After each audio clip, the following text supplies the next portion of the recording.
Good evening, everyone, and welcome to the regularly scheduled board meeting of Akron Public Schools on 14 February 2022. Happy Valentine's Day, everyone.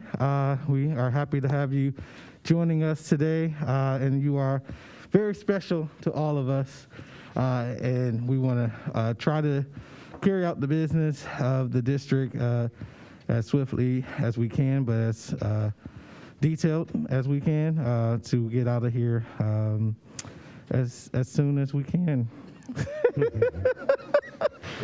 There's a theme. Yes. So thank you, everyone, for that. And with that being said, we will start off with our roll call. Mr. Pendleton. Dr. Akbar. Here. Mr. Alexander. Present. Ms. Autry. Here. Dr. Hall. Aye. Ms. Jackson. Present. Mrs. McKittrick. Here. Mr. Perry. Here. And welcome to our student board member, Madison Dees from Firestone CLC. Welcome. Welcome, student board member Madison Dees. We appreciate you being here. And we're going to start off with the Pledge of Allegiance, if you don't mind leading us. All can stand if you can.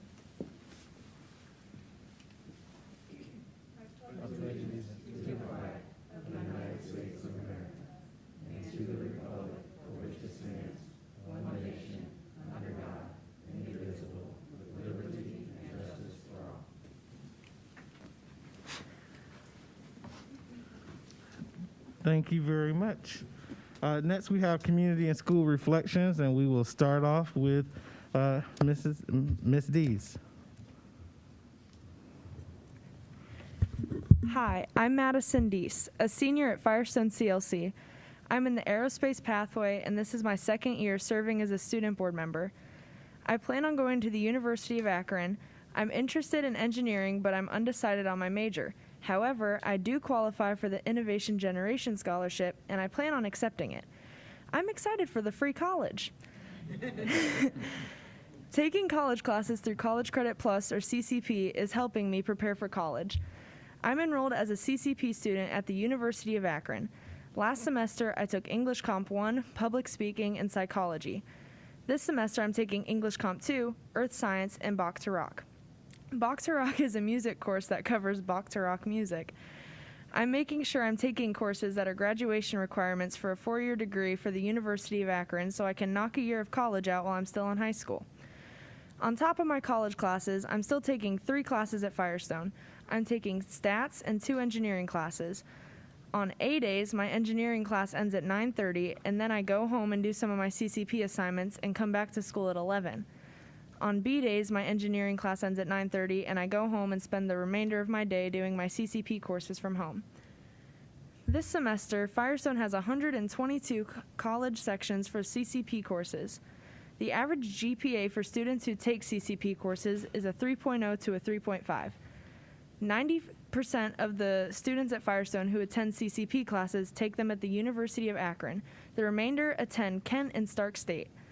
In the fall semester, approximately 95% of the students who took CCP courses successfully earned the college credit. Firestone is a very diverse school with students of many backgrounds. 33% of the students taking CCP classes at Firestone are African American, which is an increase from last year. Along with being able to take courses on campus, the University of Akron also offers online CCP courses, which is perfect for me and many other students because it allows us to still participate in activities such as sports, work, and any other extracurricular activities. I play softball, and I'm currently ending my seasonal job at Target. Speaking of extracurricular activities, you are all invited to the first musical held at Firestone since COVID. The musical is Sunday in the Park with George and runs April 8th through the 10th and then the 14th through the 16th. The student board looks forward to attending the Leadership Summit with the elected board on Wednesday the 16th here at 10 North Main Street. The facilitator is Leslie Ungar from Electric Impulse Communications. On behalf of my fellow student board members and myself, we wish Akron Public School students and family good health.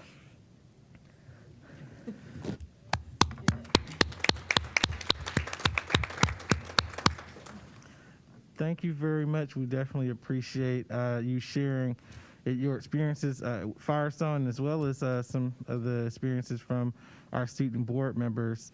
We definitely appreciate that. Is there any other questions or comments that we want to share with Madison? I just had a quick comment. I just wanted to applaud your eloquence because I know when I was in high school, if I was sitting in this room in front of these people, there's no way I would have gotten through it without a great deal of stammering and ums and uhs like every 4 seconds. You may hear some of that tonight if I talk at all. That may come through. So again, just want to applaud your eloquence and how you communicate. Well done. I was thinking, are you 17 or are you 27? 18. So nice job, Madison. Thank you. Anyone else? All right. Well, thank you very much for sharing. We will move to the remaining of our community and school reflections. Are there any others? Any board members? Mr. Perry? Mr. President, fellow board members, since we last met, I had the chance to visit Litchfield Community Learning Center and Resident Community Learning Center. It was great to go to both of those schools and see the young learners there. The student ambassadors were very adventurous, showing me around the schools. We got to see a lot of different classrooms and students at lunch and being on their best behavior. So both teachers, both principals there doing a great job. The student ambassadors were well versed in what I should know, and I asked questions, and they were happy to show me everything around the school. So I want to applaud them for what they're doing. Litchfield, I talked to Mrs. Sachs, and she was sharing with me the principles of caring and being thinkers and being principled, and you could see it throughout the school the entire time I was there. So tremendous job to both of those schools. Thank you very much. Anyone else? Ms. Autry. Thank you, Mr. President. So since we last met, I had the pleasure of attending the Boys City Series Basketball Championship. And so I'd just like to congratulate both teams, ECLC and Bookto CLC, and a special congratulations to the eventual champions, Bookto and their coaching staff. Also, I just wanted to point out that we have 2 girl wrestlers who just competed this past weekend in the district championship. One of them from Bookto CLC, Dee Dee Travis, placed first in the district. We have another young lady from Firestone as well who will both be moving on to the state girls championship in wrestling. So I think that's really cool. I think this is the first year that Ohio sanctioned girls wrestling. And so we should be proud that we have 2 young ladies representing us at the state level. Thank you. Thank you very much. That's awesome. Anyone else? Okay, hearing and seeing none, we're going to move. There looks like there's no request to address the board, but I couldn't move past this point without acknowledging everyone for being here today, and it's very noticeable that we see the ladies of Alpha Kappa Alpha Sorority Incorporated, so thank you for being here with us.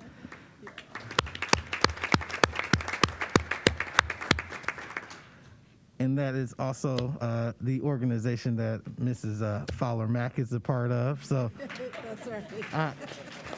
I'm sure there was a reason. But good to see you here, everyone.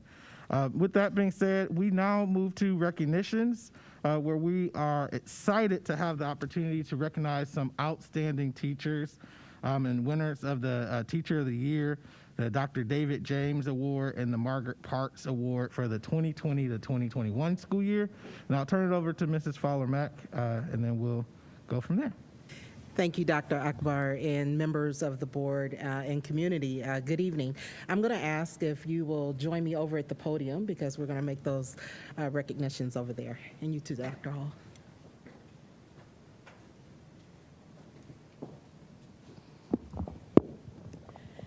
Okay. Despite so many differences in our structure and process during the 2020-2021 school year, we were able to continue many of the same traditions of our district. One of those institutional practices was around the recognition of our teachers. We celebrated then co-teachers of the year last year. As we are now gathering in person for our board meetings, we've invited a few of those teachers to join us and be formally recognized tonight. So it is my pleasure this evening to introduce 4 teachers who received district-level awards in 2021 in recognition of their outstanding accomplishments. First are the co-recipients of the 2021 Teacher of the Year Award, Krista Bowden and Emily Lees. Yes.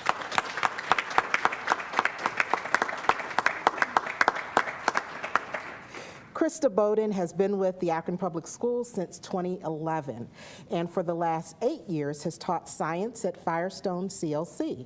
She is a past winner of the Conrad Ott Scholarship and the Governor's Thomas Edison Award.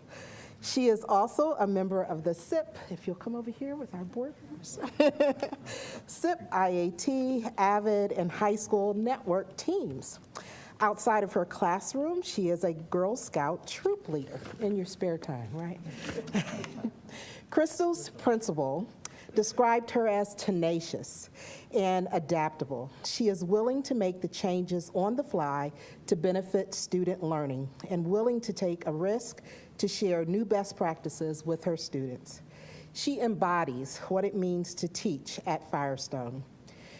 Krista, would you like to say a few words before you take a photo with our board members? Krista says no. Dr. Akbar, you present her, and then you all pose for a picture. Yay. Put it in the middle.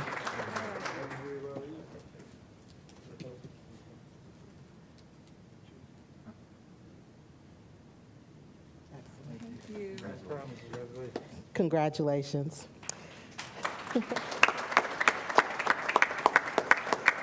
Emily Lees. Emily has taught English language arts at Ellett CLC for the past 16 years. During this time, she has been nominated for the Building Teacher of the Year Award 5 times. Wow. Emily has received over 2,000 in books for her classroom from Donors Choose, and also is an E-Tech grant recipient. Emily helped organize Ellett's Adopt a Senior program last year.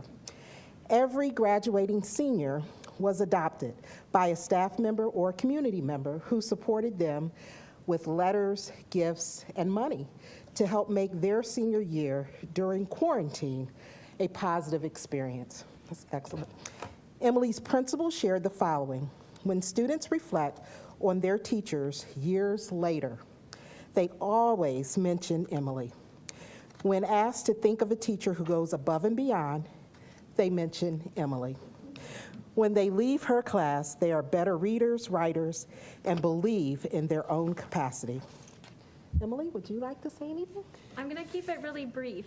I actually just wanted to thank the board in person for all of the hard work and hard decisions that you made for us as teachers to make our life easier. I can speak from experience. It meant a lot to me and my family, and I know it meant a lot to the students' families too. So I just wanted to thank you while we were all here. That's all. Thank you. We're going to produce.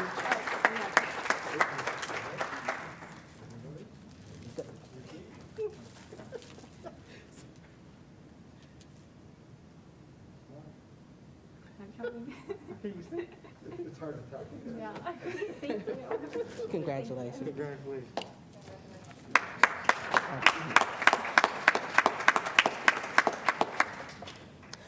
Our Maryland Parks Lifetime Achievement Award winner for 2001 is Julie Hograth. Sorry about that. Julie connects to every learner and nurtures the artists within each person.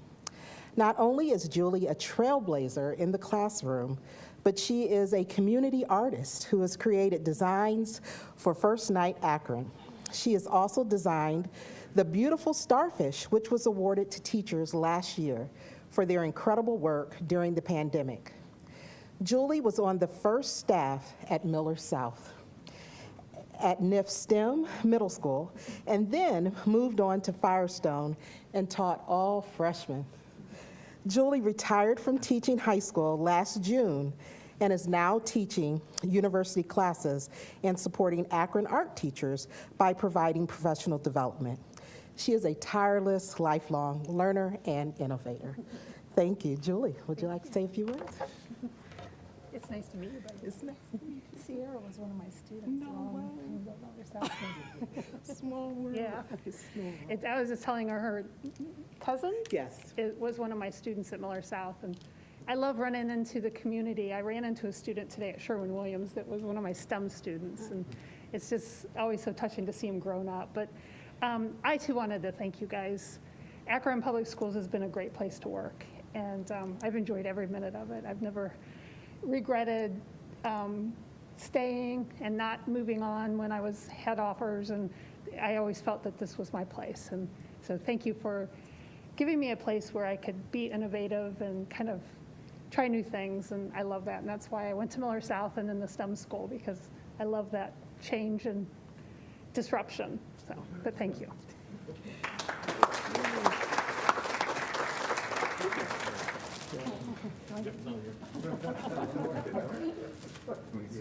Yes.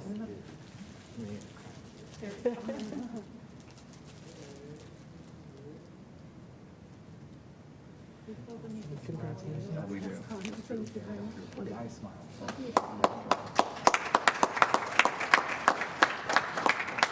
Our final recipient is LaShawna Grimes, computer programming and software development instructor at Bookdale CLC.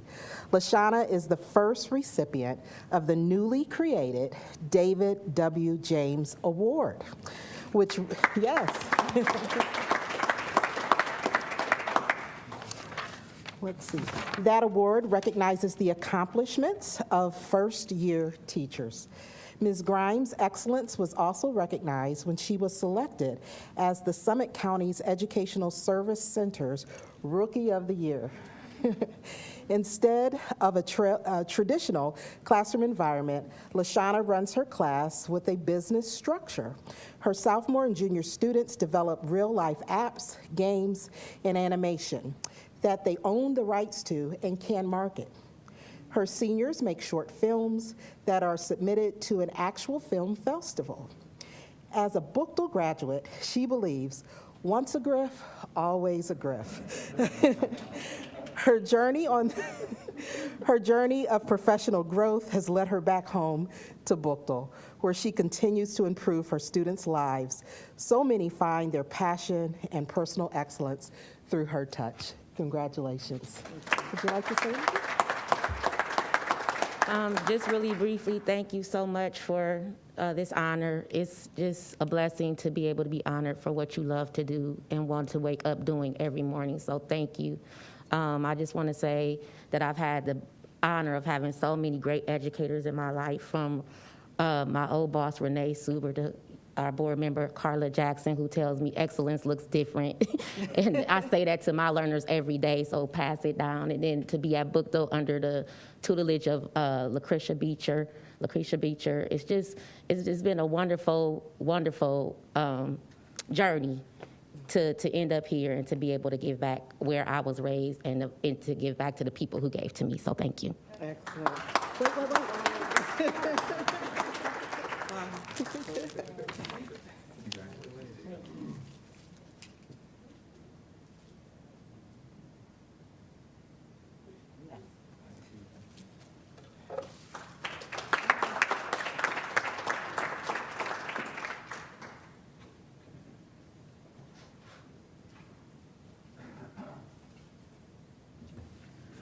Thank you very much, and congratulations again to all of our teacher award recipients. You have done a phenomenal job and deserving of this recognition. With that being said, we'll move on to the remainder of our agenda. Since there's no communications, we'll move to approval of the previous meeting minutes. We have two of them, one from the regular meeting on Monday, January 24th, as well as the other from the special meeting on February 7th, 2022. Is there a motion? I so move. It's been properly moved by Mr. Perry. Is there a second? I second it. It's been seconded by Mrs. Jackson. Any discussion? Hearing none, Mr. Pendleton, roll call vote, please. Ms. Autry, Yes. Mr. Perry, Yes. Dr. Hall, Aye. Ms. Jackson, Yes. Mrs. McKittrick? Yes. Dr. Akbar? Yes. Mr. Alexander? Yes. Thank you. Thank you very much. Next, we move to personnel recommendations. Madam Superintendent. Dr. Akbar, members of the board, I wish to recommend the approval of the personnel recommendations presented in categories 5 through 16. Thank you very much. We have received the personnel recommendations from Madam Superintendent. Is there a motion on the table? So moved. It's been properly moved by Mrs. McKittrick. Is there a second? Second. Seconded by Dr. Hall. Any discussion? Any discussion on the motion? Oh, I'm sorry, Ms. Autry? Yes, thank you. I just want to briefly acknowledge and commend our HR department. I believe we recently got communication that we no longer have a sub shortage. And so I think that's really great news, and everyone who worked so hard to make that happen should be commended. And thank you. I just wanted to acknowledge that. Thank you very much. Appreciate that.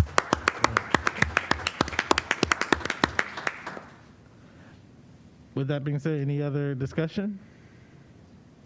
Hearing none, roll call vote, Mr. Pendleton. Mr. Perry? Yes. Dr. Hall? Aye. Ms. Jackson? Yes. Mrs. McKittrick? Yes.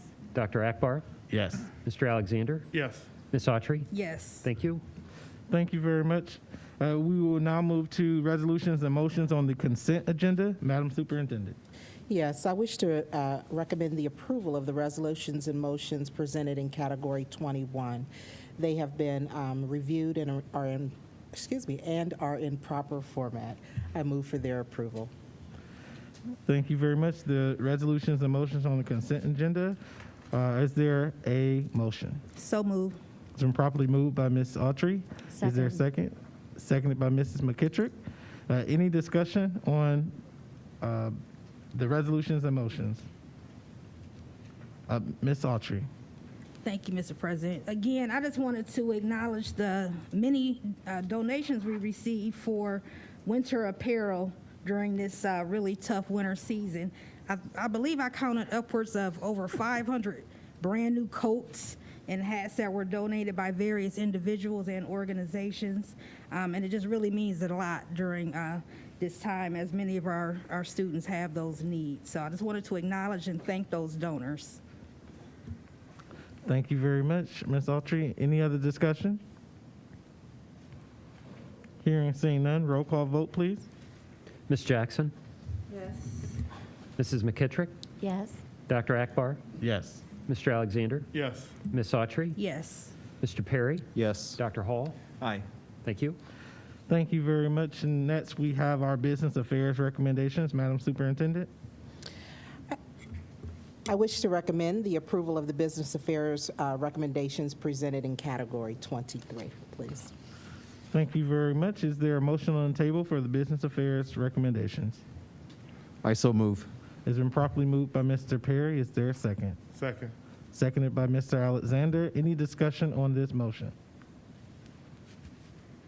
Hearing and seeing none, Mr. Pendleton, roll call vote, please. Dr. Akbar? Yes. Mr. Alexander? Yes. Ms. Autry? Yes. Mr. Perry? Yes. Dr. Hall? Aye. Ms. Jackson? Mrs. McKittrick? Yes. Thank you.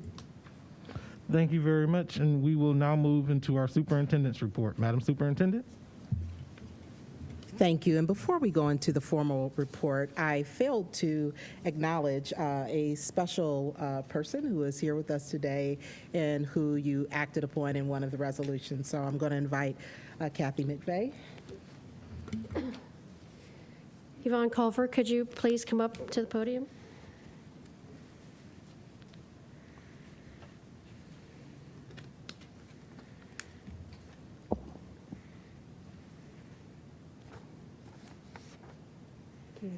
Tonight I'd like to introduce to you Yvonne Culver. Many of you, of course, already know Yvonne. She's been here for a long time. She joined Akron Public Schools as a school counselor in 1998. Prior to joining APS, her work experience included teaching, social work, mental health therapy, and program development. She has served in the following roles with the district: school counselor at Ellett High School, founding school counselor for Akron Early College, and program manager coordinator for school counselors and college and career access. Her first book, Mental Health in Our Schools, An Applied Collaborative Approach, was published in August 2019.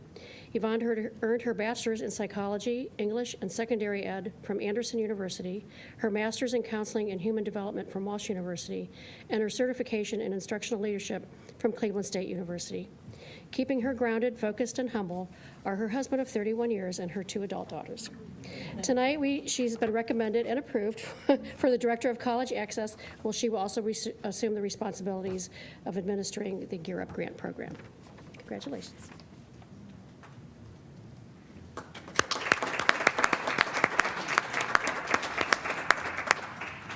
Madam Superintendent, it would have been fine if you had left this off because it's all about the work. It's not about me.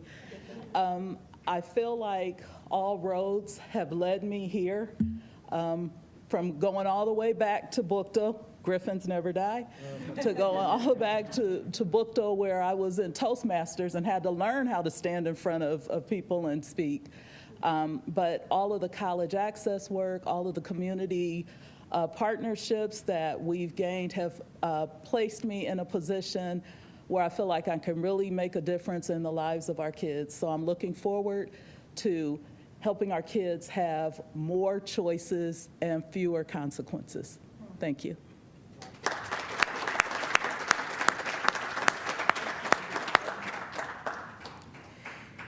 Thank you so much. We're really excited about seeing Mrs. Culver's leadership blossom in this way. And by our next board meeting, we're going to also be able to share some additional staff members that are joining, especially our Gear Up team, to be able to advance the work and move that wonderful grant forward in collaboration with Project Grad, extending so much of the great work that they already do. So tonight, again, being very cognizant of what day it is and our ability to do our work and to move on, we have 2 important updates that we will be very efficient in sharing, and then we have 2 announcements. So the 2 updates we're going to share with you at a very high level is an update on our Esser planning, so what's been underway. To really think about those resources and how ultimately they touch the lives of our students and our staff. And then we'll also present an update on the work underway to think through the organizational planning and structure of our administrative team and how we can best position that team to be able to support the work of our district. We will go through some information today and then hopefully set the board up for very rich discussion at our next board meeting, giving us feedback, guidance, that sort of thing, but it'll give you some time to kind of think it through after hearing some of the high-level thoughts. So I'm going to turn it over to Ellen and Ryan for our Esser update first.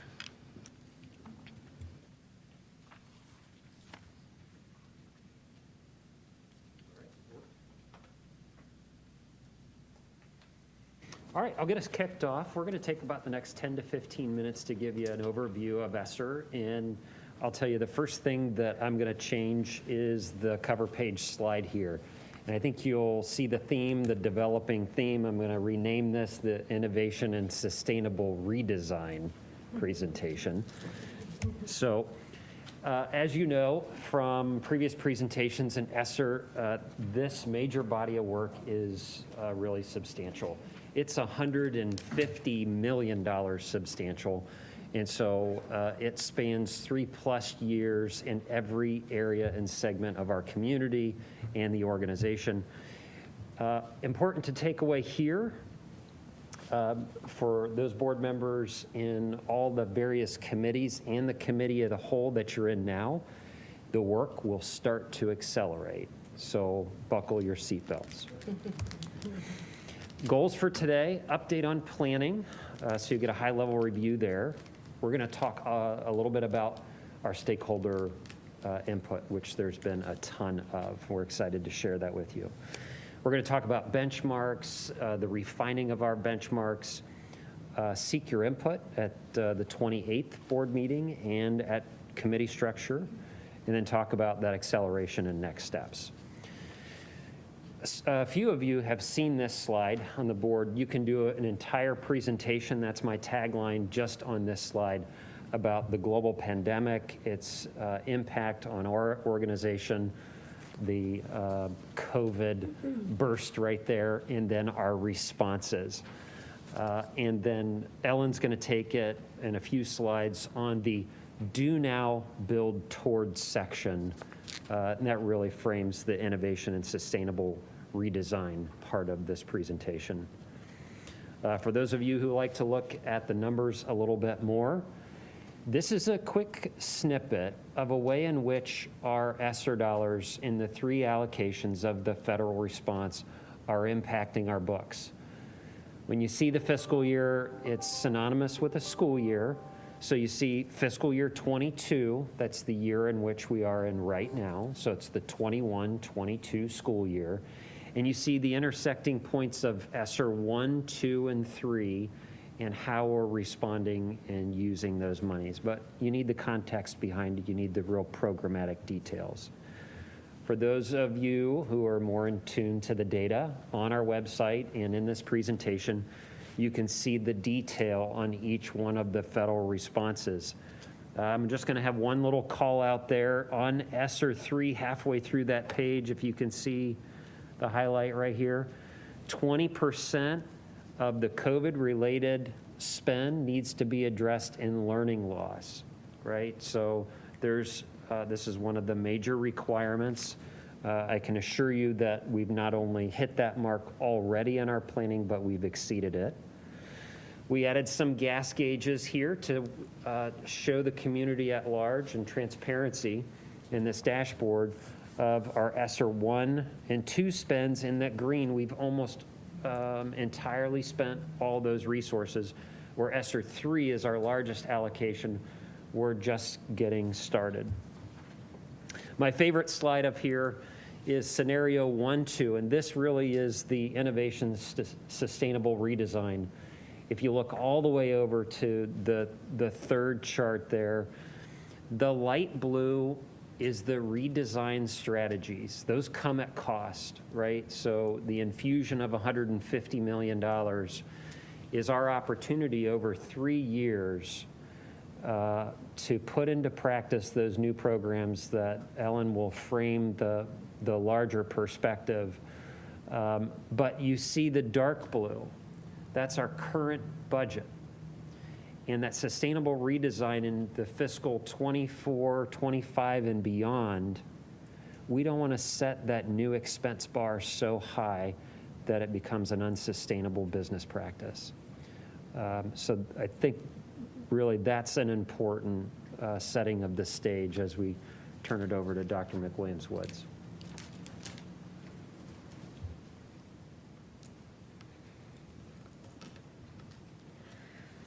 So as we really embarked on this journey towards identifying the priorities for really this once-in-a-lifetime opportunity, as Ryan framed it, there are specific requirements with COVID that we have to meet that says these dollars have to focus on recovery and have to focus on what the impact was of COVID moving forward.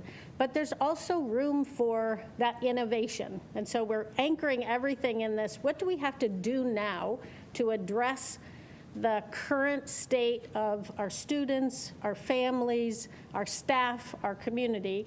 But then how do we build toward this innovation, this moving towards all of the lessons learned from COVID and moving forward over the subsequent years? Fortunately, in this district, we have anchored vision and documents that guide the work and guide that building towards. So we have our old district focus that shifted to the vision that you all had at the board level with this advanced APS 3 and 3 plan that lays out specific direction in terms of priorities. And then the vision for excellence through equity that sets the tone in terms of the vision of what our beliefs are and our principles that are guiding us. So those two anchor documents, the 3 and 3 plan and the vision, That is guiding our work all the way through this planning process, and you'll see how we make decisions against those. So the 9 focus areas, this is what we laid out early on to the board with you to say, here's some proposed focus areas, but we wanted then to have time to go bring this out to the community, to families, to staff, to open this up to get feedback from students, to say, are these the right focus areas? Does this meet that 3-in-3 plan and the vision for excellence through equity? And does it push us into the future in terms of our college and career academy framework? And does it hit all of those benchmarks? So obviously, we have spent a lot of time over the past few months getting feedback on those focus areas, getting feedback on what the biggest impacts have been through the pandemic, getting feedback on what those priorities should be. And we had an open website that we pushed out through social media, through email, lots of different ways to get feedback on our surveys. And then we've done focus groups with natural groupings that have been held across the district to get additional feedback. Your next level of feedback, as Ryan said, will be at the next board meeting to take kind of a deeper dive once you see the survey results so far, for you to give us feedback on board further priorities for the Esser funds. So the survey results, this is who responded to our formal survey, not including the focus group feedback here, but this is the formal survey that we distributed through lots of different means. Parents were the big responders here to that survey, and then our teacher, tutor, counselor group was the second highest. The first question was just, how has the pandemic affected us and affected you, whoever the responder was? And of the list of impacts on students below, what are the most concerning to you? And you can see the red and the orange are concerned. So you put both of those together, the social emotional growth across all stakeholders that answered the survey. The order didn't change except for a couple little minor changes. It's pretty much everyone universally said the social emotional growth of the students was the biggest concern. And then it got into the learning loss, and you could see English language arts and math was pretty close in terms of the learning loss impact. Then there was an open-ended, which we think is really critical, besides sort of a fixed list of what was the most concerning. Then we provided an open-ended, what other concerns do you have about the impact of COVID on APS students? Again, it didn't matter who you were as a stakeholder group. These were universally ranked in terms of, again, even though we had already put it on the first list, when we said, tell us anything else that you're concerned about, it still came out, the social emotional mental health came out as the primary concern. And then learning loss, and then it got into physical health, behavior, student support, school safety also rose to the top. And I have some comments.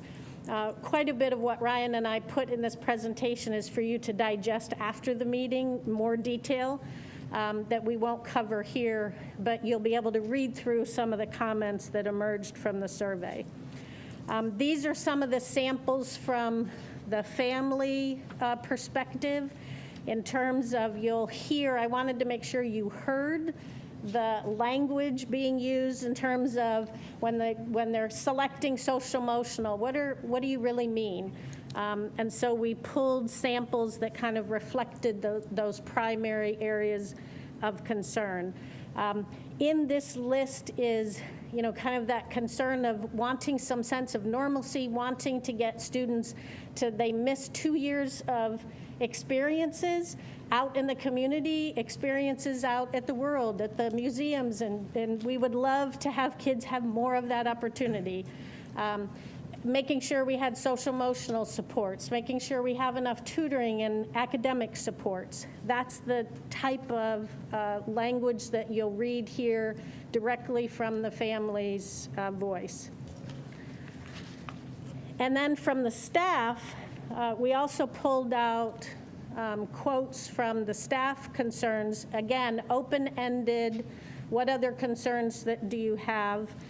And the themes of being concerned with the mental health of students and families, which was a common theme that emerged. It wasn't just about the students, but it was the whole family, and wanting to make sure that we were addressing that. And then struggling to falling behind, and how do we make sure that we have the resources. There also was a theme around time, needing time to be able to plan for all of the complexity of what our students work through, and the impact on staffing. Some concerns then during the survey about staffing shortages. You did hear just good news that was sent out. Our paraprofessionals, that's an area that we're still struggling with, and that was a theme that came out. Then we shifted, so that was the concerns for the pandemic and the impact on students. Then we shifted to checking the 3 areas that you would like APS to focus on in that recovery of learning, so the learning loss of English and math. What does that look like, and how do we support that? And you'll see that the student learning supports came out as the highest area, meaning how do we wrap support around students' learning so that they feel like they have additional supports through tutors or through additional extended learning opportunities where they have more time to be able to support their learning. And then social emotional learning again came out as highly ranked. Then the next is for the other 3 categories of priorities, not just the learning loss, but what would be the top priorities. School safety emerged as a strong priority. And then families, community, and schools working together, family resource centers. So that's where you start to hear that wraparound support. It's not just about the students, but it's about the whole family. And I hope you hear, if you think of your own 3-in-3 plan, right? Equity, academic achievement, and engagement, and then you really start to hear some of those same themes saying, yes, these are the right priorities, and this is what we need right now that really drive us back to that plan. Then we also asked, what other areas do you feel? These are the open-ended. So beyond what we already talked about is the student supports and providing additional opportunities and supports in the classrooms. What other areas do you feel are important? And these are some of the themes that emerged in that open-ended area. So when we think of that feedback and then come back to our 9 areas, we feel as though the 9 kind of global strategic investments, there wasn't anything in the feedback or in the focus groups that said these aren't the right ones or that there's additional ones that we're missing. But I think it helped us prioritize among the 9 on what is the most important. It certainly made us think about the investments in social emotional learning, and do we have enough in that area? Do we have enough in terms of the student experiences that students are having? When you talk about student learning supports, you think, okay, the student board members were the most eloquent in their feedback about saying, and Madison, I'm sure you were there in the room, saying, we know that the Akron Public Schools has a lot to offer. We know there's opportunities, but we don't always know how to take advantage of them. And we don't know how to access them, or we have barriers to access them. These Esser funds are the opportunity for us to get that right. And that completely aligns with your whole equity line in your 3-in-3 plan to say, we've got to get that right, and we've got to have students understand it. We have to have a laser focus on what's happening in our schools, not just what we're designing, thinking that all students are taking advantage, but how do we actually make sure that students are understanding how to access. What you just approved tonight is a perfect example of that, of having someone focused on college access so that they can actually not just hear that we have college credit plus, but that someone is actually paying attention to make sure everyone has equal opportunity to take advantage of that across our schools. The other thing that we've done since the last time we gave an update is we have been incredibly blessed with national expertise because of your efforts actually in your equity policy, that you've done a financial, you asked for a resource equity look, and so we have a group that came in called Education Resource Strategies that's working with us, and they come with a whole evidence-based research that shows that when you're investing strategically, what are sort of the high yield investments that you can make that's helping us just have a research base that we can hear all the feedback and look at the ideas and strategies, but then also put them against some national research to say, is this where we should be investing our dollars? I have an example up here of how they think about small group instruction and what you could do right now in terms of investments in using your Esser funds, and then what could you build towards for the future, even past the Esser funds. So it's a nice additional group for us to kind of push us and challenge us and bring us some national research. One of the last things that we just wanted to raise up is that one of the other things we've accomplished since the last time we gave an update was that we're starting to look at any investment that we end up deciding to bring to you in May to be able to say, here's our plan and here's what we'd like, how we'd like to prioritize these funds, is to start to look at how are we going to look at the alignment to make sure that we're not just bringing, you know, random strategies to you. And so this is the draft kind of rubric that we've been starting to look at and think about and try out with some strategies to see if this will work before we would bring a plan to you. So it has to meet the COVID requirements that's in the federal law that says if you're going to use Esser funds, you have to have been addressing one of these 4 things.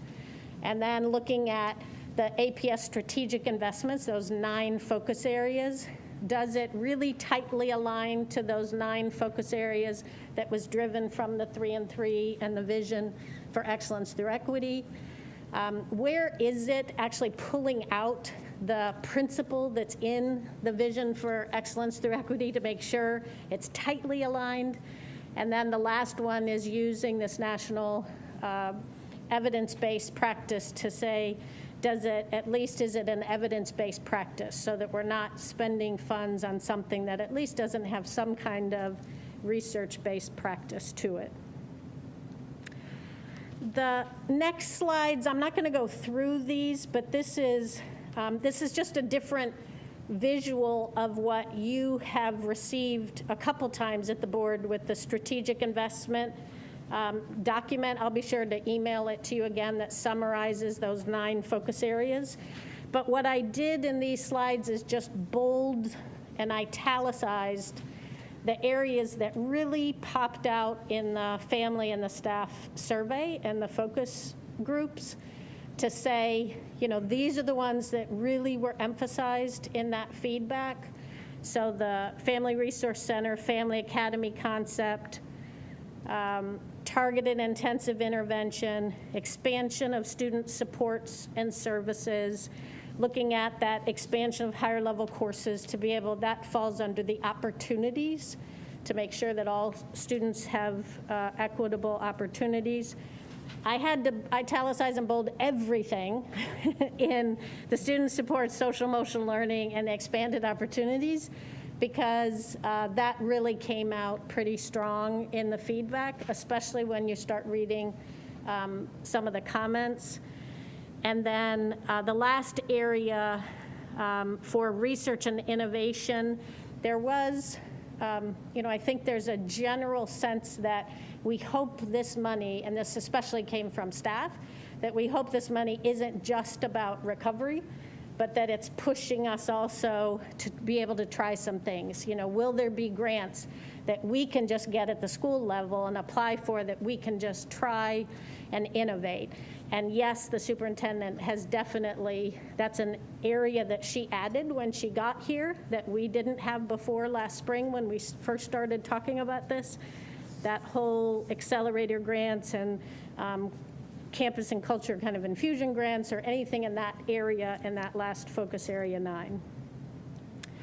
So next steps for us is next board meeting. So this is your homework for the next 2 weeks, that I will send you this slide deck and a couple other documents just that you've had before, so that you have those in front of you. But for us to really spend time with Ryan and I up here in 2 weeks, having a dialogue and talking through the priorities that you want to make sure get accentuated and get built into our planning, so that we can do that now. And then as we come back to you, I'll put the calendar back up for April and May. We'll be back through committee structures, and we'll come back to the full board to be able to have a presentation of our full plan. Okay? Thank Ryan, you. do you want to add anything else to Well, close us out? I'm just going to take us back one area. One of the things I love about this process and focus area 9 in the superintendent's input on this and direction is the direction to the team has been, even though this is titled as the Esser presentation, it is also the leveraging of Esser dollars. So it may not fit into the full rubric of all Esser dollars, but we are taking through every idea and every program through its entire process. So I think that's been a really nice add to this process. So I think that's something that you will look forward to. Okay. Thank you so much, Dr. Okay. McWilliams-Woods and Ryan.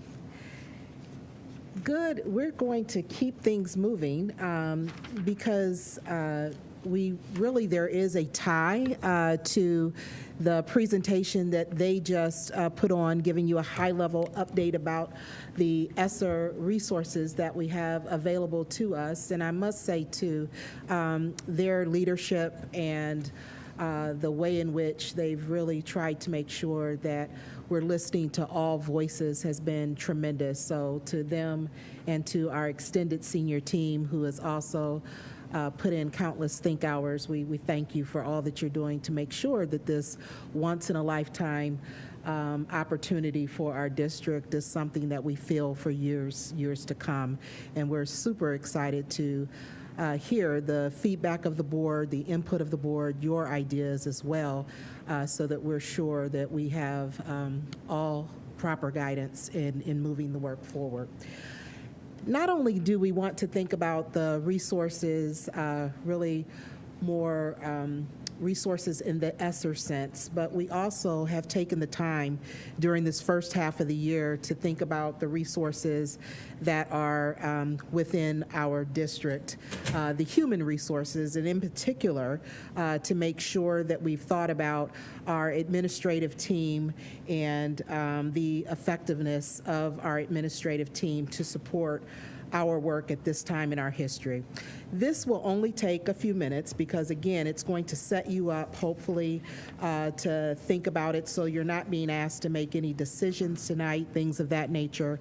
But one of the things I had hoped to do was to provide some transparency into how it is that I and the administrative team, the senior team, have been thinking about how we are organized to best support the work of our district, ultimately to support our educators and our students. Dr. McWilliams-Woods already went into an explanation of this slide, but you will see it often when we talk to you because we start there. We start with what is our focus, what is our vision, to anchor ourselves as we're doing any type of planning and moving forward.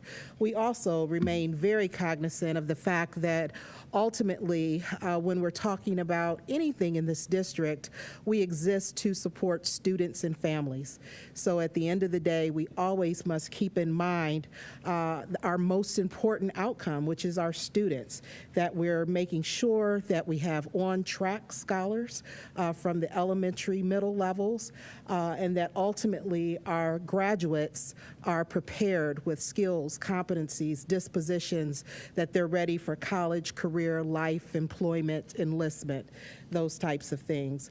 We're keeping in mind as we think about the organizational structure of the district and what our needs are at this particular time, that we're doing so mindful that we have an organizing strategy. So we've adopted and we are finding success with the College and Career Academy model of the Akron Public Schools. It's a sophisticated strategy. It really is one that's built on a commitment of personalization to make sure that every learner has what they need, that they're inspired while they're in school, and that through the academy models, they are able to bring not only have a rigorous experience, but they have a relevant way of learning because of the experiences and the opportunities that exist. So our College and Career Academy work is something we also thought about first and foremost as we thought about the organizational structure. I also want you to be mindful, prior to sharing any thoughts about how it is we might move forward, that there were promises made and there have been promises kept.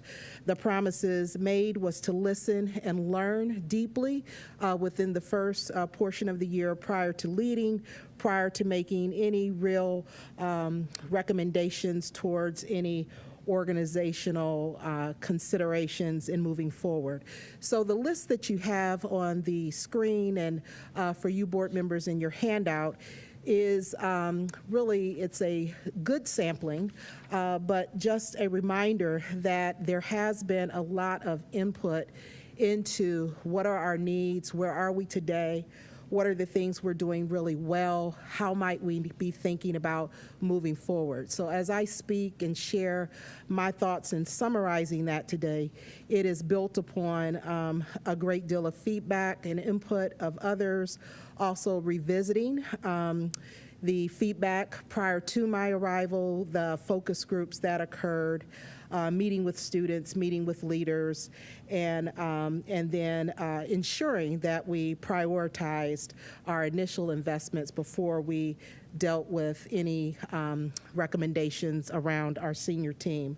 Just as Dr. McWilliams-Woods and Mr. Pendleton did, we do have assembled some of that feedback that was received. I thought just for simplicity's sake, we would create kind of word clouds. You know, in the word clouds, the larger the word, the more times it shows up in terms of the feedback. And definitely when talking to student groups or those that were talking about students, this notion of we have a lot of great offerings in our system, but we need help in terms of navigating them. Because of COVID and the pandemic, we need more support. So those types of terms came up a lot. Our students have high expectations for themselves and feel that others do as well. So that's something else that came up. And you will see an array of things that reflect a commitment to athletics, but also student life. So, the sports, essential experiences, field trips, things of that nature. As well, educators also, and Dr. McWilliams-Woods already talked about a lot of the educator feedback from the standpoint of Esser, but also to our leaders throughout this, the system, and also educators in classrooms talked a lot about what they felt has been needed when I've come into contact with them to really continue to move the district forward.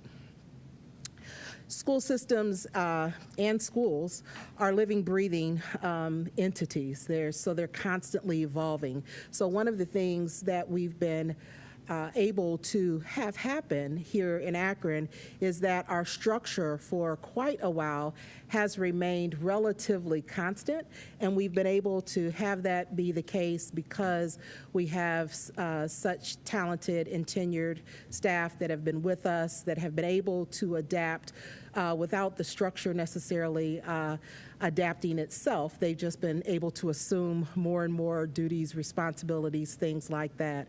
But ultimately, we know that the key to success is the ability for not only for the people to adapt, but to also to be thoughtful about what adaptations in structure also need to be a part of our plans in moving forward.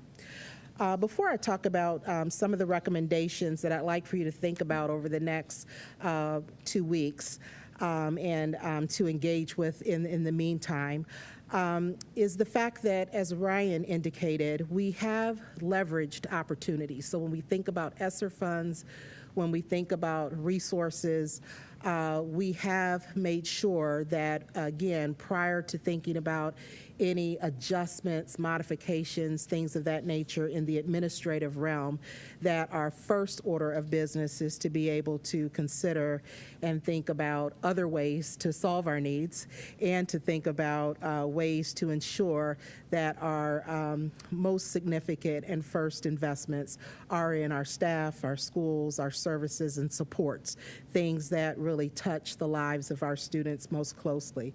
So this is just a reminder that we have made those investments. We have secured, again, national expertise to augment where else we need capacity to do the work of the district to really accomplish that sophisticated and innovative strategy of our college and career academies.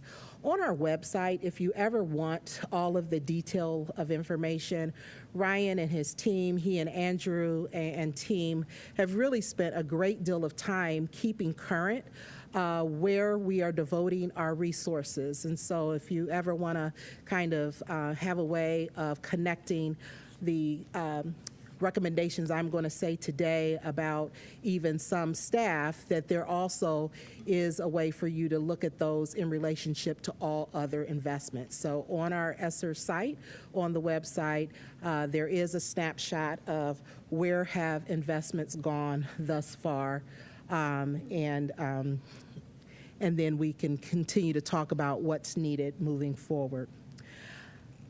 Lastly, I also am sharing with you forward-thinking reflection prompts. I wanted you to be aware of what are some of the questions that I asked myself and that the team and I wrestled with as we thought about of anything that we should do, what must we do to continue to move the work of the system forward to ensure that our students are supported at the highest levels possible. So we ask ourselves questions like, does our structure enable strong practice and accountability?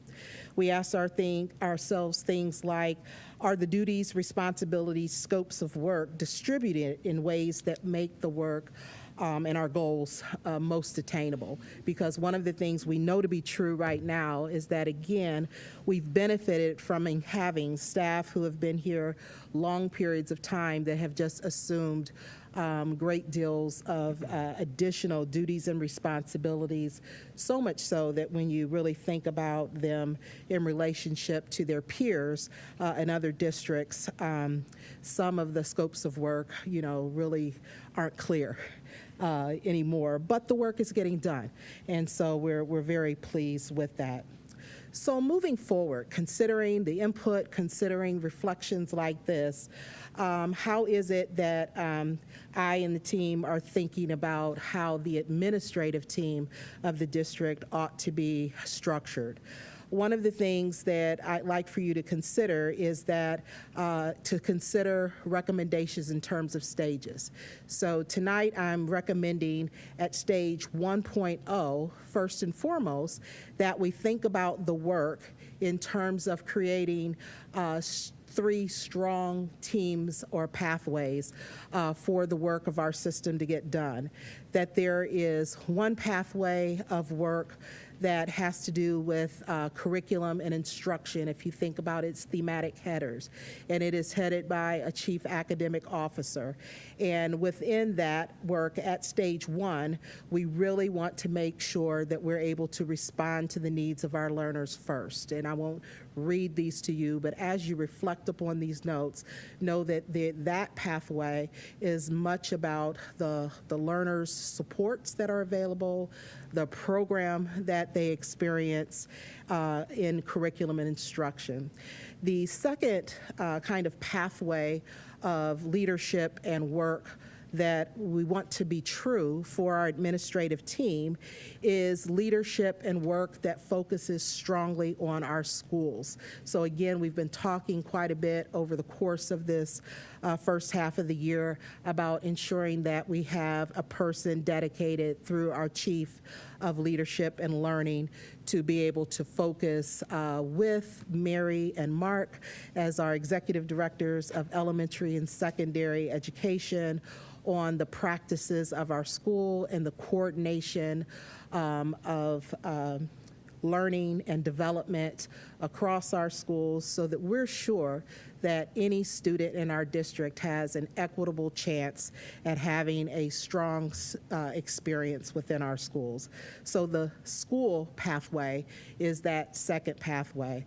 The third pathway of consideration at this initial stage is to enhance what's happening within our operations functions of the district. Again, we've been very fortunate to have really strong leadership occurring, and we know that we will have that moving forward. Part of the work at this particular time is to structure, align, and improve in certain areas of operations in the district, most specifically safety, data management, and information technology, and then just the core operations practice of strategic planning throughout the district. The organizational structure then would look something like this to making sure that under those 3 primary pathways, we have the following functions that are more by topic laid out for you, so that we have a student experience that is really strong. At the end of the day, even at the administrative level, administrators enable the practices of our schools. And so we want to make sure that the student experience is even enhanced, that communication and service is enhanced, that our culture, climate, and engagement is improved, that we can attend to some succession planning because we can get a deeper level of focus within our pathways, and to make sure that we have strengths in teams doing that work. And then that, again, there is enhanced planning, pacing, and evaluation occurring.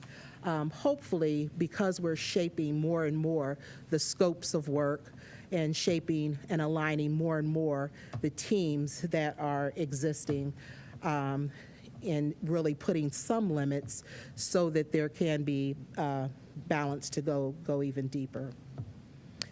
So what am I asking for? At the end of the day, I am recommending and requesting the addition of 3 positions. One of the positions will be actually in each of those pathways. And so we have within the schools pathway, there is a request to add a principal supervisor, someone who would work with our executive director of secondary schools under the leadership of the chief of leadership and learning, but that person would be devoted and focused on the support to our principals, to ensuring that there is strong feedback occurring, and to really work through at a grassroots level with our principals some of that coordination and learning so we can ensure that there is equity in the student experience. We have such a model already in our district at the elementary level. So we have Mr. John Dawson that works with Ms. Outley at the elementary level to make sure that they as a team are supporting our elementary principals, and we want to mirror that at our high school level. Secondly, I would be requesting a director of student and family services. And that, again, considers taking the role right now held by one of our directors, Mr. Dan Rambler, who does the functions of the Director of Student and Family Services, as well as takes on the role of our safety and security. And it says that that whole spectrum of responsibility and functions within our district, much of which needs to deepen. And it is likely, when we look at peer districts, it is something that you rarely see all together, and especially at this particular time. We have need to really work on the safety practices of our district, so the Director of Safety being a separate role. We want to really make sure that we are clear about what the needs are and that we are properly prepared in a routine way with the adults and with the students, and that we have coordination of safety practices across our district. By the same token, when we think about the student services, student and family services, it would put in relationship all of those primary student and family services, our enrollment, our attendance, our student hearings, things of that nature. It would put those along with our family engagement and supports all as a part of organizing them as a team working together. So I would be asking for a director to lead that particular team.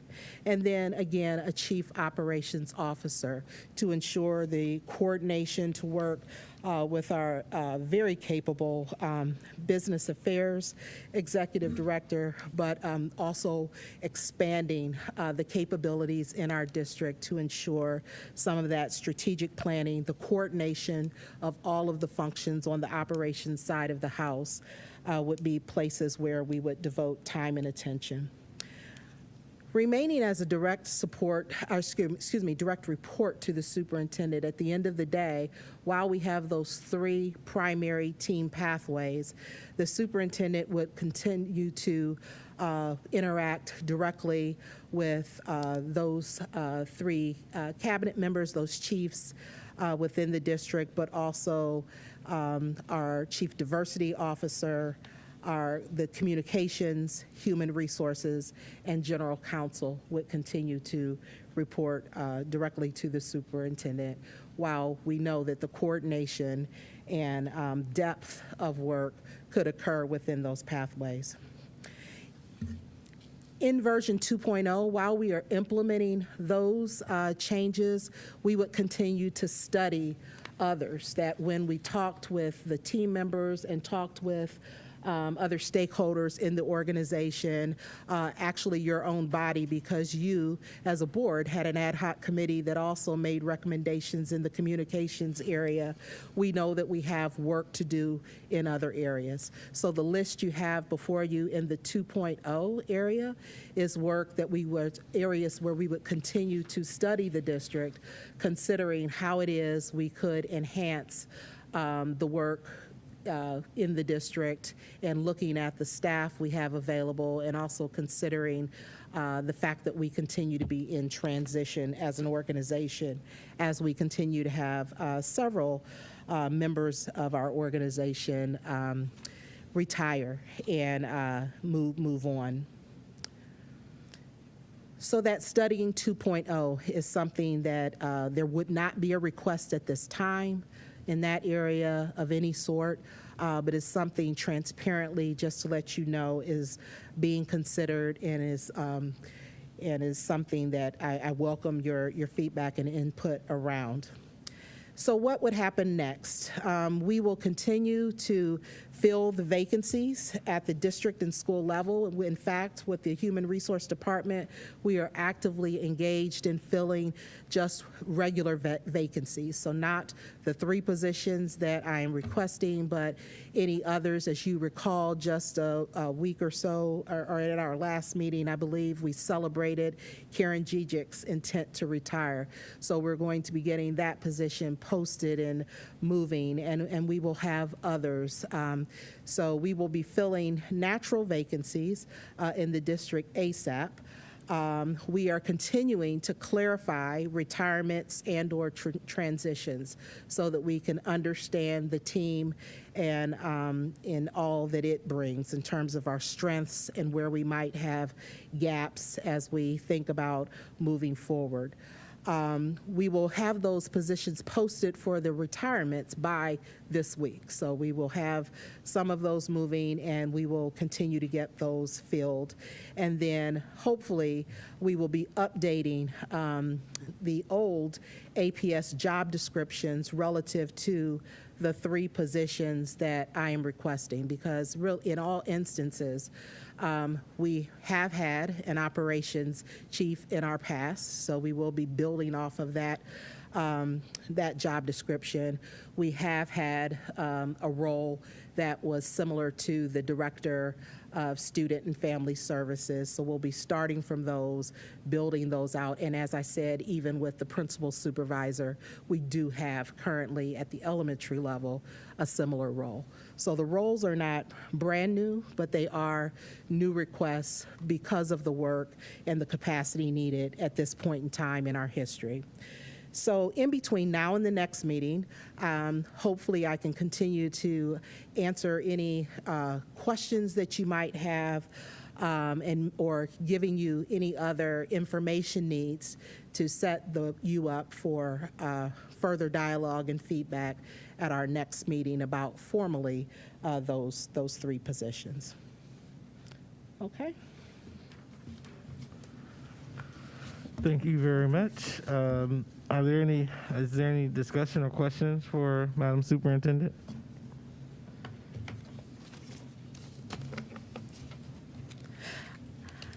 Any discussions or questions? Okay. So, I would just like I'm to say, so I think sorry. This is some wonderful information within this plan, and I'm very excited about it. And I'll have some question, I guess, for later discussion about the 2.0, because I think there's stuff on the 2.0 that needs to be at the forefront and not the latter part. Specifically, the analytics, data, and research, because that drives all our decision making in what roles we need at the school. So I'm very excited. I think this was very well put together. Excellent. And I failed to say, and happy at a later point to hear the fullness of your feedback. The data analytics, so I think we demonstrated through even the presentation that Ellen and Ryan had about how we've partnered with national experts to really bring in expertise. I, in my previous district, oversaw the analytics, data, and research, and so that happens to be an area that we do have the ability to augment, what we have available in the district, and we have quite a bit of strength in our district. So part of it is determining if there are new areas of need or if we just need to get normed some muscles, some ways of behaving in our practice.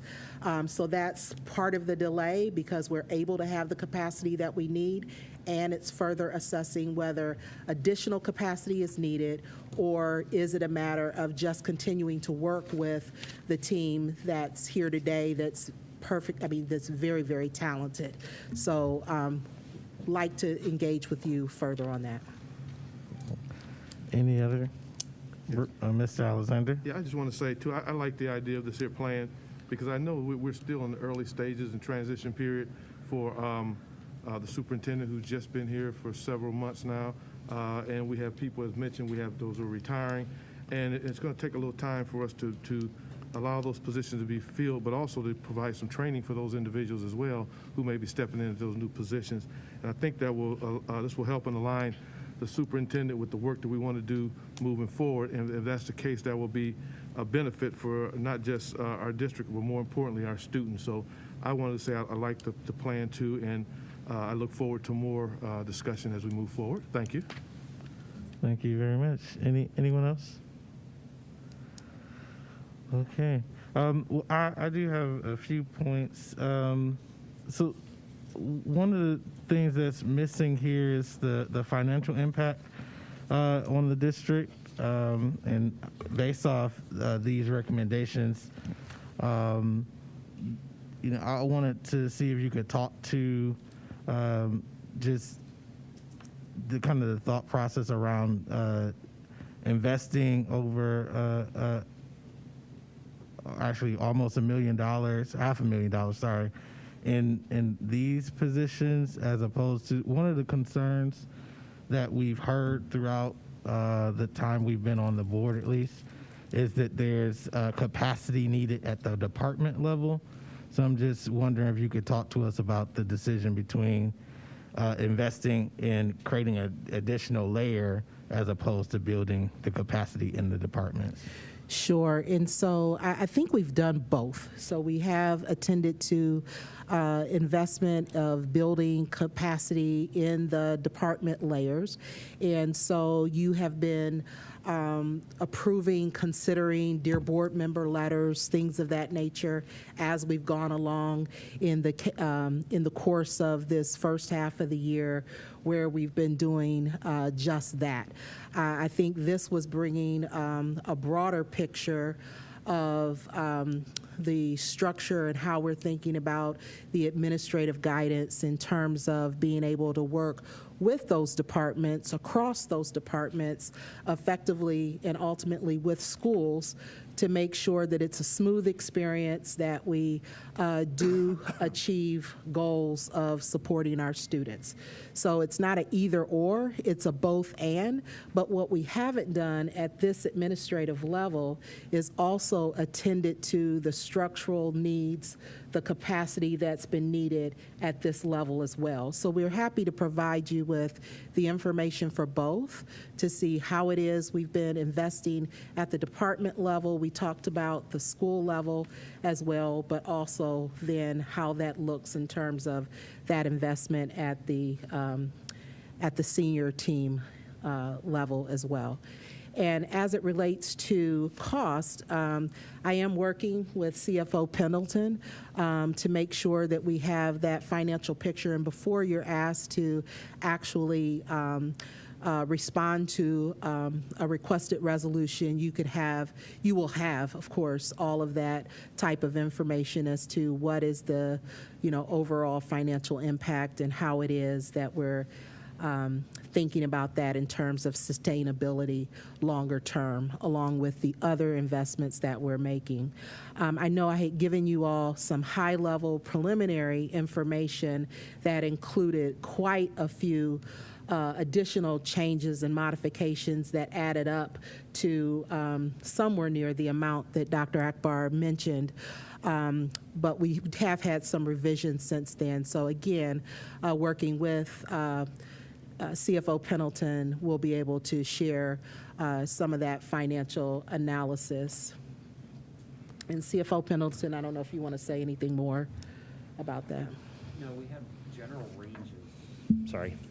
We have general ranges obviously set up for these positions, so the actual financial implication to the district we'll know upon recommendation prior to, so you know the full impact and general fund, Esser, other grant-related funds, and then lots of runway before we get to the May forecast. So we'll want to have not only these positions, but all of the Esser response and planning into the May forecast so that we can plan accordingly. All right. Dr. Hall? Yeah, I've got some comments, I guess. I don't have any questions. These are, well, maybe they're questions, but nothing I'm asking for answers for now. So, because I know that we're gonna have a more robust discussion in a couple weeks. So, but I just want to kind of tee them up, and just sort of talk in sort of global terms. So, I guess the first comment I had is I want to better understand over the next couple weeks the juxtaposition of internal versus external filling of these positions, because we've got some really talented people here who are in this room that I'm looking at, and I don't want to see talented people walk out the door because, they're not seeing a clear pathway for growth in their own careers. And many of the folks in this room, all of them, in fact, have put in a lot of time in this district. And so for me, I just want to understand sort of what the thought process is and how we actually fill these roles, whether we're prioritizing internal hiring first. Because I think, in the opinion of this board member, that's very important that we sort of vet every available internal candidate prior to considering external hiring to fill these roles. The second thing, so again, that's a comment. I guess that's sort of what dovetails with that is I want to understand sort of the cultural ramifications. And so, this is a district that has been structured for a certain way for a lengthy period of time. And so I just want to make sure that I can feel confident that we've got the appropriate cultural buy-in, not just to 4 or 5 people that, or just at a board level folks who aren't really here at the front lines or, closer to the front lines as some of you are.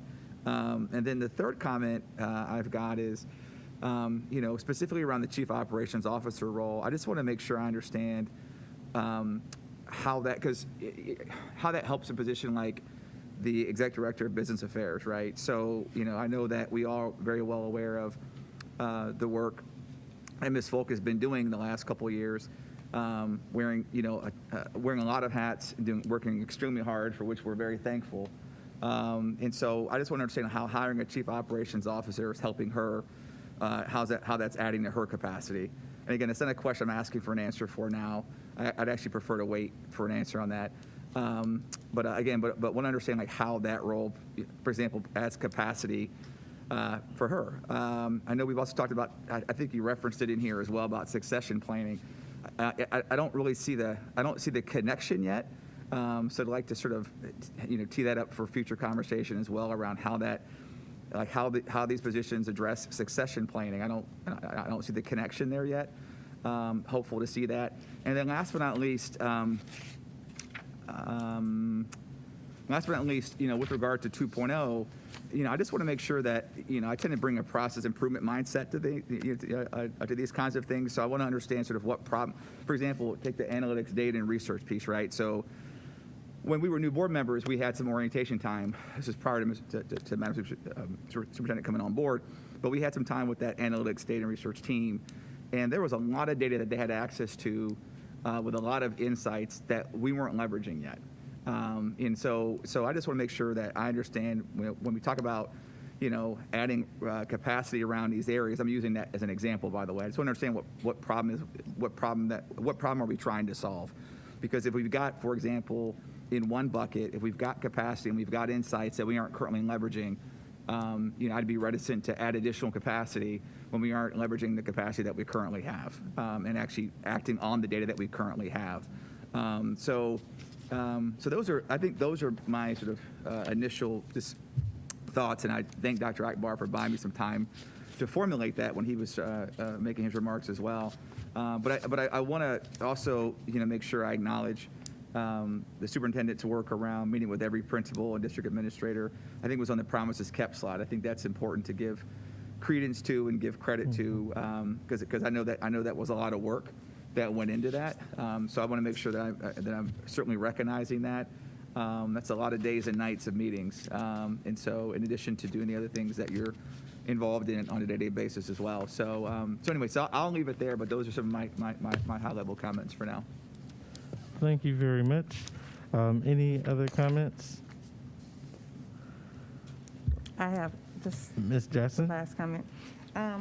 I just want to highlight, within both presentations that we had from both the treasurer and the superintendent, it was areas where it talked about additional staff, like the survey that was done about additional staff needed in classrooms. Teachers made statements about paraprofessionals and things like that. And when we talk about things like that, just to address, Mr. Hall talked about the analytics, data, and research. It's that type of information that informs our decisions on who we need in place. The statement was made by the superintendent that on the that for the secondary level, we wanted to mirror the same practice as we seen with Ms. Otley. And I'm sorry, what was the? Mr. Dawson. Mr. Dawson, so that it mirrors, because I would think that what the analytics would tell me is that that's a successful model. And because that's a successful model, it would better inform my decision or our decision if that is a position that we want to hire upon.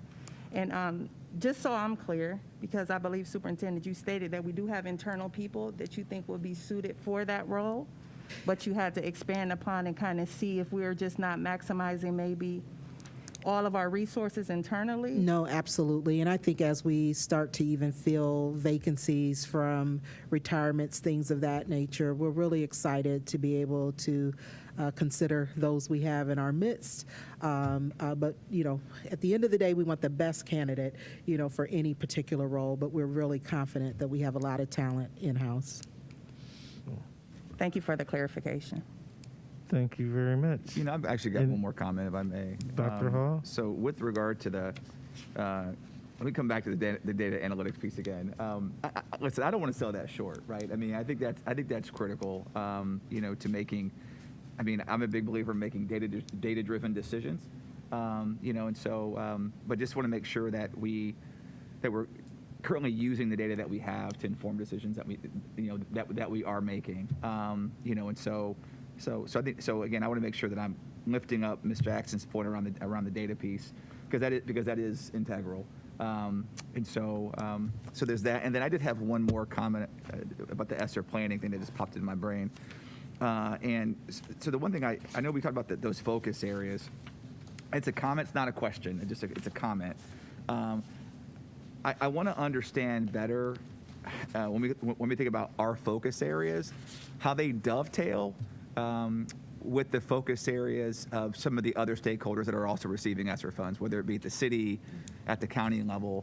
I want to, because if there's ways to, you know, to work with them on some of these items, it allows our dollars to go farther, you know. And so I want to understand sort of what they're looking at. And then my other, it's a comment, it's a question, not a question for today, but on the slide that talked about the number of responses we got, there was like 1359. I'd like to understand sort of if we can break that out by cluster, because I want to make sure that we're seeing equal, you know, are we seeing equal response rates throughout the city?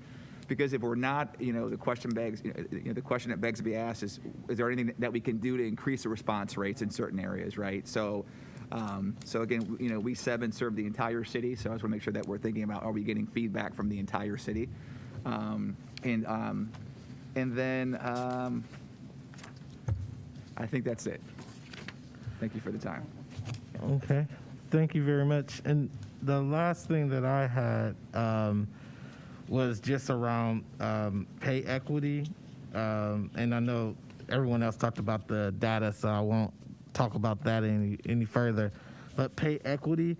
So we've had a outstanding assistant superintendent for all of these years, managing much of what will be managed by 2 people. And one of the concerns I have would like to talk through at a later date is bringing in other assistant superintendents or chiefs at the same pay level, managing much less, and the message that might send to someone who's dedicated 30 some odd years to our district and 12 or 13 in the current position. So that's something that's a real concern of mine, and I thought maybe if we can get some more information on that, because pay equity is really important to me. That's wonderful. We'd be happy to provide any additional information, because we definitely want to do right by all, so both those that are sitting in jobs currently, anyone who assumes a new responsibility, no matter where they come from, that they are paid equitably, paid appropriately, that sort of thing. I do want us, as we think about this role, it's not so much that we're thinking about it totally in terms of that it is a replacement and it is just dividing up the work that has been done. The fact that we are a living, breathing, entity that's continuing to evolve, the work is continuing to evolve. So the capacity we need is not necessarily so much about the work that has been done, but the work we need to do moving forward, and in some case, haven't been able to attend to because of all that's on our plate. So this isn't a matter that it's a one-to-one that we're just dividing up what currently is, but we're considering where we're headed, how the work is continuing to evolve, how our academies are continuing to deepen their work, and what that looks like as we move forward. But happy to talk about that a bit deeper as we move forward. Thank you very much. Anything else, Madam Superintendent? So just very quickly, there's an announcement, and so I'm going to save one of the presentations we had for you because I want to do it justice, and I know Deborah Folk has worked really hard on some exciting news about expanding our opportunities for our children in our schools as it relates to COVID testing sites, and so we want to hold that, and so we'll make sure that we're able to give that due justice. But today is not only Valentine's Day, it's a special week. Each year on February 17th, we recognize nationally National Random Acts of Kindness Day. So this Thursday is the National Random Acts of Kindness, which is growing in popularity and is very important, being celebrated by individuals, groups, and organizations to encourage acts of kindness. No act of kindness is too small. The acts can be informal, simple, shared, even just a smile through a mask is an act of kindness.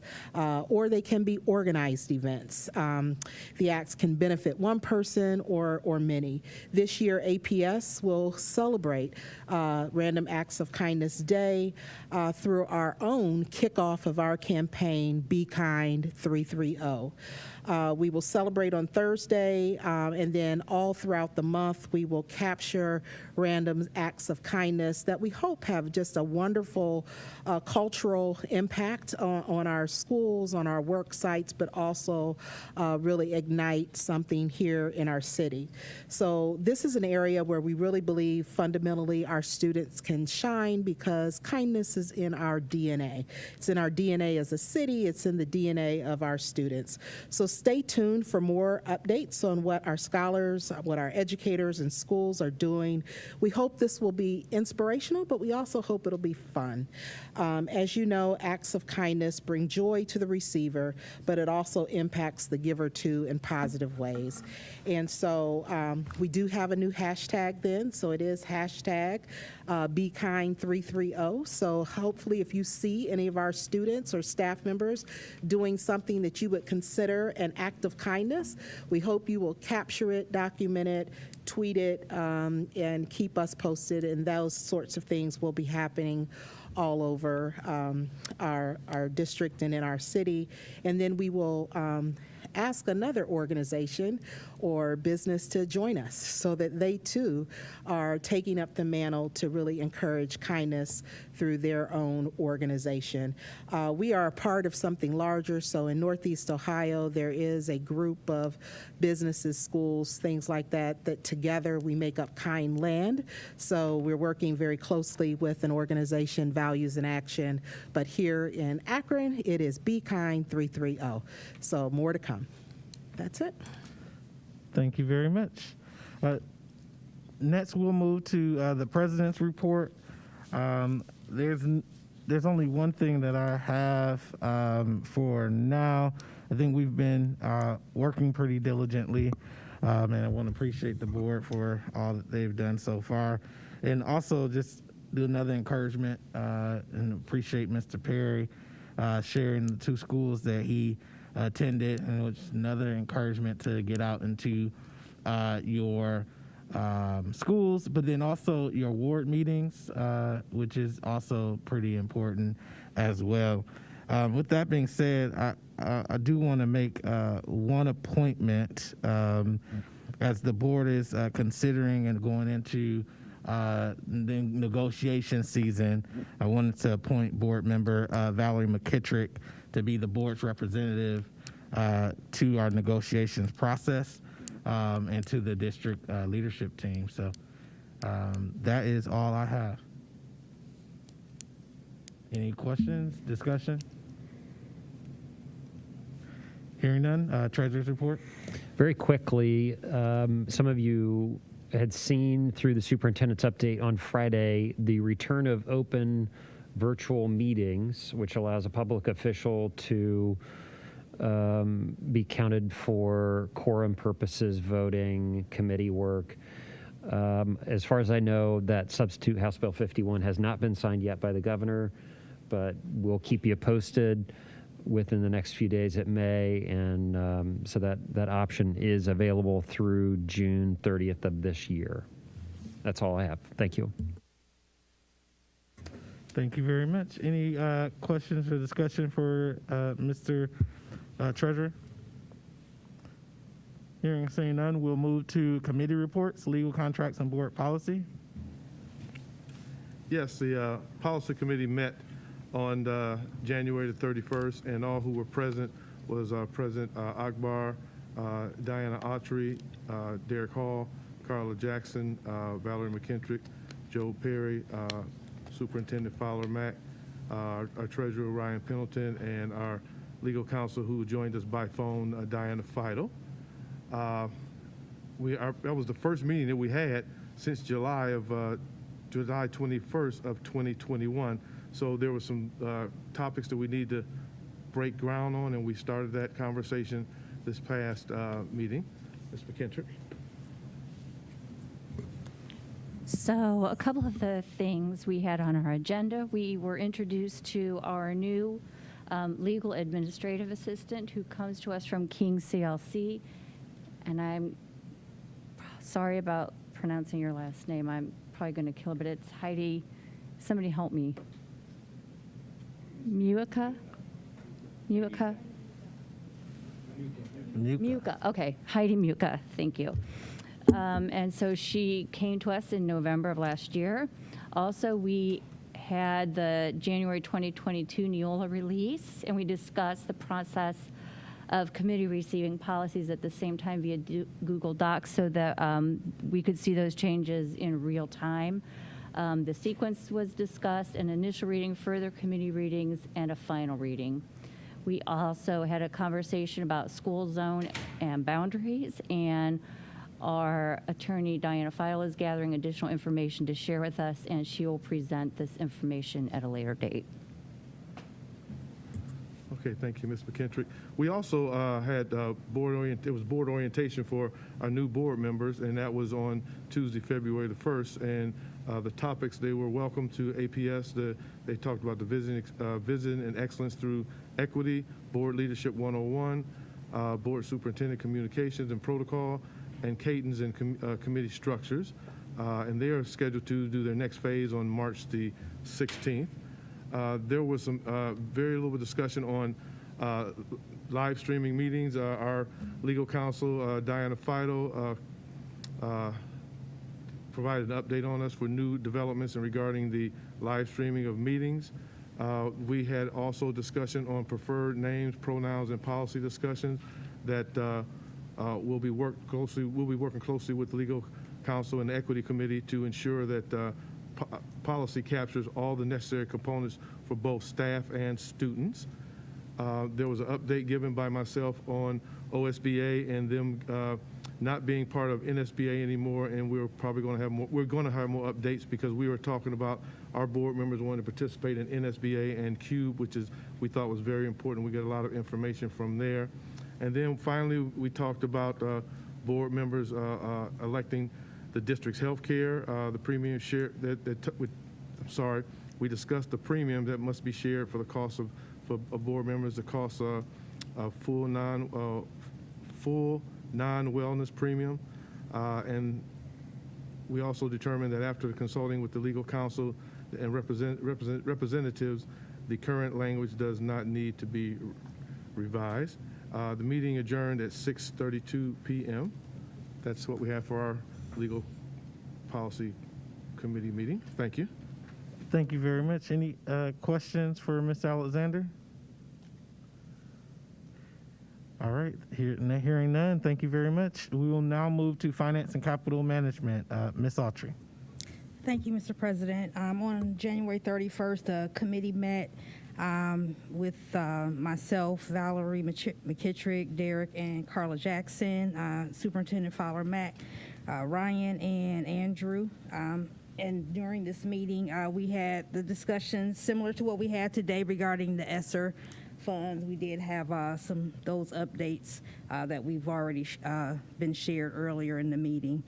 Also, we had an update on House Bill 126 that relates to our ability to challenge property values, and those. I don't know when they'll be meeting, having their next hearing. However, I know one of the points that was made during our discussions is that the point was made that we do not file these challenges on residential properties, and that if this bill does eventually pass, that burden will fall on the homeowners.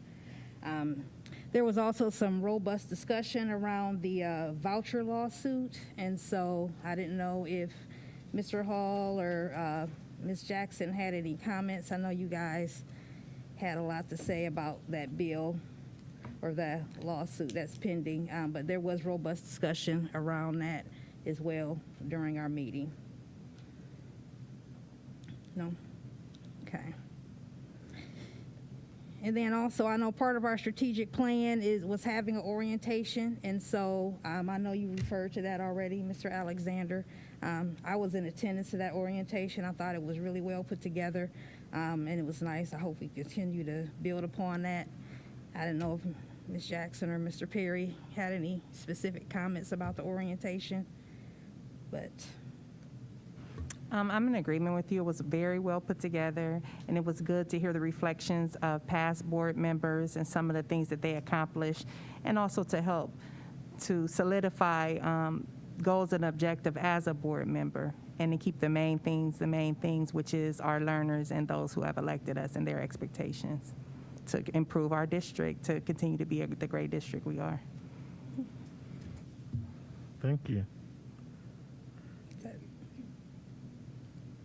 Oh, was that it? Okay, thank you very much, Ms. Autry. Any questions for Finance and Capital Management?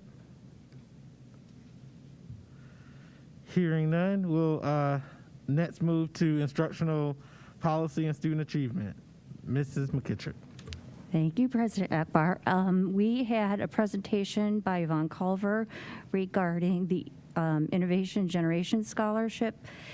APS gives out about 60 of those a year, and those mostly are to students from 3 high schools, Firestone, Ella, and STEM.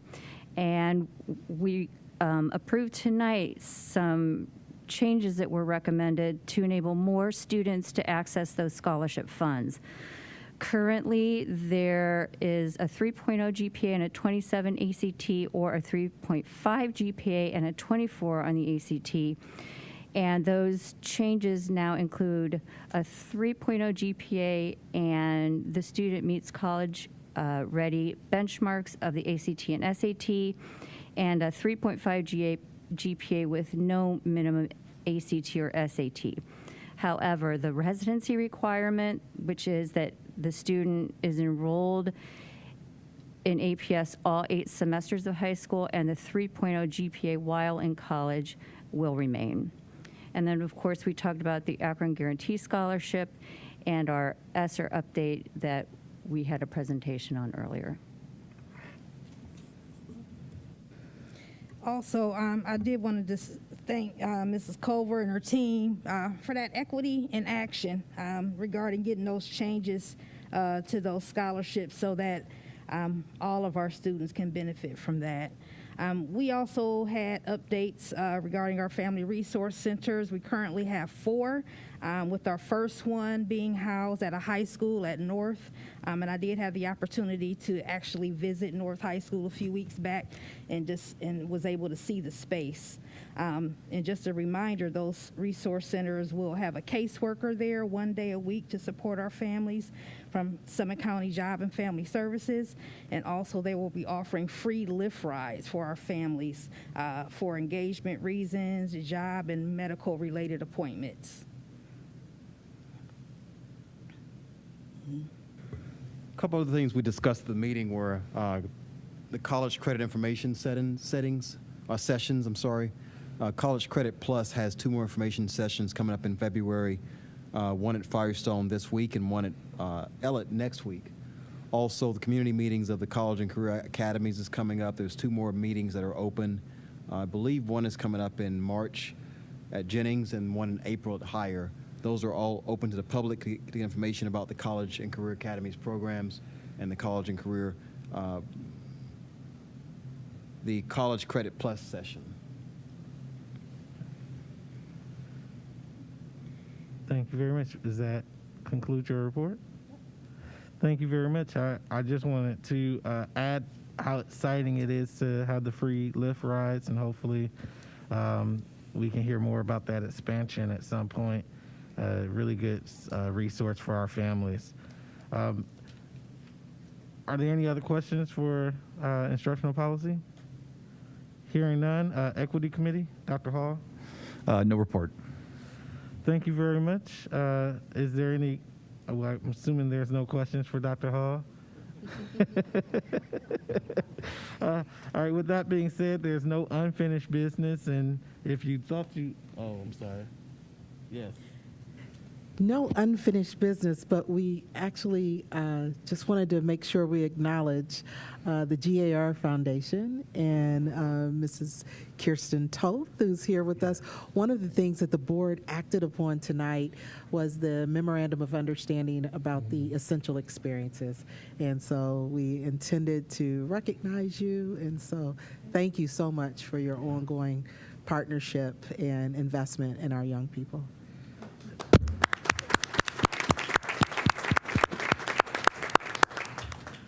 Thank you very much. We definitely appreciate your partnership. It has been pivotal for our schools and our young people, so thank you very much. With that being said, I think that's a high note to end on when someone's definitely supporting our work. So there's no unfinished business, and I will not ask for any new business. So there's no need to recess into executive session, so we will entertain a motion as expeditiously as you can I so to adjourn. Move. Second. Thank you very much. It's been moved by Mr. Perry, seconded by Mr. Alexander, that we adjourn. We stand in adjournment until our next meeting. Thank you very much. Have a great evening. Happy Valentine's Day.